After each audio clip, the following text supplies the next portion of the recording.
Ayan, sinigang na bangus. Niluto ni Nanay Aida. Ang ating ulam at tanghalian. Ayan.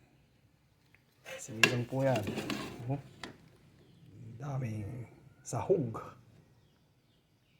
na gulay. Ayan, oh. Mga kababayan to. Sarap nito. Malayo sa high blood. Mga kababayan ko.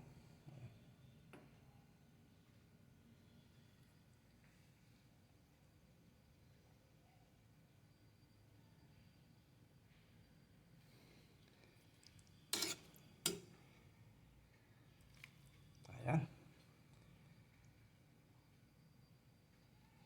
Kain po tayo. Shout out po sa inyong lahat at sa lahat ng mga followers ko dyan na sumusubaybay. Ingat po kayo lagi at kung saan man kayo naroroon. Ayan. Ayan ang ulam po natin ngayon, Sunday. Katapos lang nating nagbas. Bye bye. Ingat. Thank you.